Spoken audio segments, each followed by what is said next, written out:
Today I want to talk to you guys about my favorite audiobooks for no particular reason other than I saw a big YouTuber that I subscribe to but don't often watch their videos basically come out and say I've cancelled my Audible subscription, which is something I did this year as well. I had the year-long Audible subscription where you got extra books but you paid upfront for a whole year, and I had decided to cancel it about halfway through my subscription from last year. So I cancelled it. I usually get to keep all the books that I'd already gotten through them, but I don't want us to be spending our money at Amazon. You know, if you can cancel your Amazon Prime subscription, if you have it, cancel it. If you're on Audible, cancel your Audible. And if you buy things through Amazon, see if you can buy it from other stores. I know even if you don't have Prime, Amazon does deliver faster, but that's because they're exploiting people. I've got there's another video from How Money Works, I believe. I think it's from How Money Works. I'm going to put the video regardless down below and on the screen. It's a very interesting look into Amazon and how it's just churned through the workforce, at least in the United States. And this isn't me. I don't have an alternative to tell you guys because I haven't found one myself. If you do have an alternative audiobook company for you to recommend, please recommend them down below. I was using Libby for a bit, but then I heard some stuff that isn't great about Libby when it comes to Israel as well. So I actually don't have an audiobook subscription at the moment. I'm trying to save money anyway, so I'm probably not going to sign up for one. But I'm going to tell you some of my favorite audiobooks that I have listened to, and yeah, just a very casual video for you guys today. I will link down below to the actual, the physical book version of them in the description down below, and yeah, so you can pick them up if you want to, and I'm sure you can find the audiobook through them. I will be cheating with this one, but the Lord of the Rings books read by Rob Ingalls. Yes, it's cheating because there's 3 books, but I really like Rob Ingalls' version of the Lord of the Rings. It feels very grand. It does feel very proper, very, oh yes, so from England, yes. Even though Tolkien was from Birmingham. And so that's not actually, I've not ever heard Tolkien talking. I've never gone and listened to interviews with him. Maybe I should after this video. So I actually don't know what he sounds like. I don't know if he sounds like a proper Birmingham lad or he's got that more you went to Oxford, right? The more Oxfordian accent. But I just love them. They feel so grand. I believe there's some pretty good audio sound work. I know the word. I worked in media for 7 years. I know the word sound design in the audiobook, which is really great. It adds to the atmosphere of it all. It feels very a journey all the way around. The voices are pretty good. They're not very they're not. I think the Rob Ingalls ones were before authors really tried to put on different voices and accents for the for the characters they were reading. They'd maybe try a little bit, but not too much differentiate, but it's still really good. They're very long audiobooks, obviously. I do think I used to have these on CD, or maybe when I was a youngster we'd borrowed these from the library on CD and listened to them. CD or cassette, I can't remember. That's how old I am. I still remember cassette. I'm that weird age where I used cassettes, but then after 2 years of using cassettes, they were gone for me, and then it was CDs, and now my car doesn't even have a CD player, and it upsets me. But anyway, that tangent aside, yeah, I think these are great. I don't know if he's read some of the other Tolkien stuff that I've listened to on audiobook. I don't think it was him, but I really enjoyed his reading of them. I know Andy Serkins had one, a trilogy come out fairly recently. I think it was when they announced they were going to make a Gollum film, Hunting of Smeagol or something. It's what happens prior to the Fellowship of the Ring with Aragorn, Gandalf, and I think Legolas is involved in hunting down Smeagol. They made a video game, and the video game's not very good. But I think when they announced that is when Serkins went off and did his own recordings, but I heard people just don't like those. So, and also I think those might be exclusive to Amazon. I think that might have been also part of the whole Rings of Power thing as well. Also, if you're going to watch Rings of Power, just pirate it. You might as well. Next up is The Thursday Murder Club by Leslie Manville. I'll be honest, these books, not all of them are read by Leslie Manville, but I think 2 of them are read by Leslie Manville. I think the 5th book has just come out as well. I might wait until that's on sale before reading it, just because I've read the other 4. But this isn't about the book itself. I'm not the... I don't know. I liked the first Thursday Murder Club book. I didn't really like the subsequent ones. I've gotten other people into them. They've not really been the biggest fans of it. And furthermore, I think I read Richard Osman's other book, We Solve Murders, and I wasn't really a fan of that. I just didn't like that book at all. But Leslie Manville's performance in this book is incredible. I'll be honest, I think I got through this book. I know they changed narrators, I think, for a couple of the books. I basically listened to all the Richard Osman Thursday Murder Club books. I think they changed narrator for one of them. People didn't like it. I didn't mind it. But when they went back to Leslie Manville, I think I got through these books because of Leslie Manville's narration. And that's not, look, I'm not a writer. I am a writer. I've just not published or been hired as a screenwriter.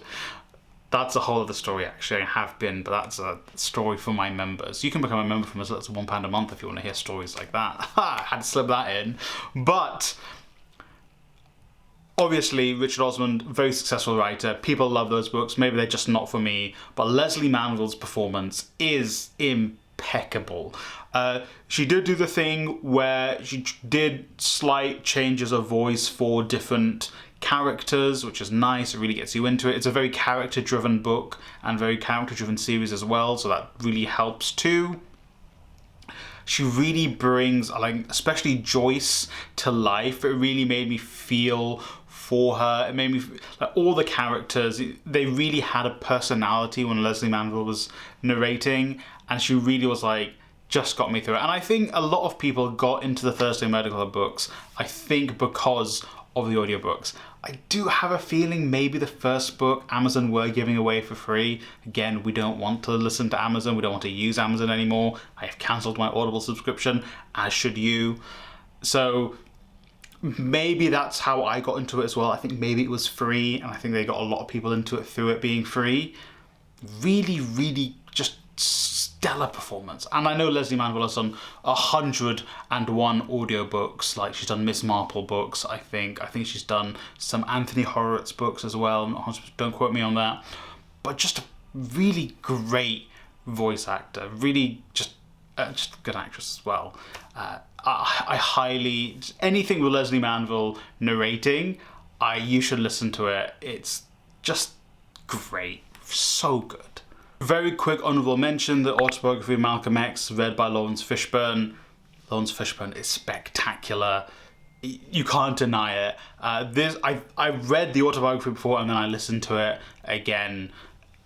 You can't deny Lawrence Fishburne is incredible. So I had to throw that in there. And to round us off, David Copperfield, read by Richard Armitage. I know, again, Audible. I hate Amazon so much because they have made it almost impossible for any other audiobook company to break in, and it's kind of just horrible. I know Audible have gone off and done a full cast version of David Copperfield, but I've not listened to it. I don't want to listen to it. I'd already listened to Richard Armitage's version of David Copperfield, which I also do feel like might have been a Amazon exclusive, which again, really don't like. But Richard Armitage is so good. He is a very... I don't know if he's an underrated actor. I don't know. If you're outside of the UK, let me know if you know much of Richard Armitage. I know he's broken out doing all the Harlan Coben adaptations, at least the ones that are set in the UK, or at least the ones produced in the UK. He's broken out doing that. I watched him in The Crucible in theatre. He was incredible in that. Like my first exposure to Richard Armitage, I believe, was as Guy of Gisborne in BBC's Robin Hood. Absolute banger of a show. But he is so good. He really brings the characters to life. He does have that gruffer nature when it comes to some of the gruffer characters as well. He really made me feel for David Copperfield, and it kept me engaged. David Copperfield is a very, very long book and actually has a lot of, like, not low points as in this is boring, as in points where there's not a lot going on. It's just David Copperfield's life happening. So, like, it's not always edge of your seat listening, but he kept me engaged. And obviously I linked this book because I listened to a good chunk of it whilst I was exploring Highgate. I went to go see my guy Karl Marx, and then I walked from the Karl Marx grave back to Highgate, and it's a really nice listen. It's a nice area of London. It's a lovely area of London. A very sort of parts of it have been very gentrified, which I don't know. Not a big fan of that, but in general, just the history of Highgate is very nice. So I link the two together, so I have a nice memory of listening to Richard Armitage, reading David Copperfield, going to see my boy Karl Marx, and then also walking through Highgate. So, but Richard Armitage is very good. Again, I think like Leslie Manville, just anything Richard Armitage is in, I just recommend. I do feel like he's done a couple of like, ooh, my guy, you're leaning a little bit into manufacturing consent with the stuff you are acting in. Maybe stick to the Harlan Coben stuff. You're pretty good in those. Maybe stick to that, my friend. But yeah, genuinely, Richard Armitage is very, very good in this, and it made David Copperfield, which, like, I tried to get through it like 3 times beforehand, and I was like, Charles, you are boring me so much. And David Copperfield, actually listening to Richard Armitage read it, actually got me through the book. Oftentimes, if I'm struggling to get into a book like 2 or 3 times, then is usually when I turn to an audiobook. Or if I can't, or at least when I had Audible, I was like, I can't afford to buy a book, but I can get it on Audible, then I would have gotten it. But this entire video is me telling you, don't use Audible. Just me talking about these books. Audible giving away the books for free. Audible creating these like big casts and stuff to be in the books. It is all them trying to make sure no one else can enter the market. Amazon outprices all of the other book places. They will take a loss on books. So all the other book companies shut down, or they buy them up and then they shut them down themselves and force everyone to go to Amazon. It is an evil, evil, evil company. If you can, please stop getting your books from them. If you can, please, I know it's a little bit more expensive and I know everyone is struggling.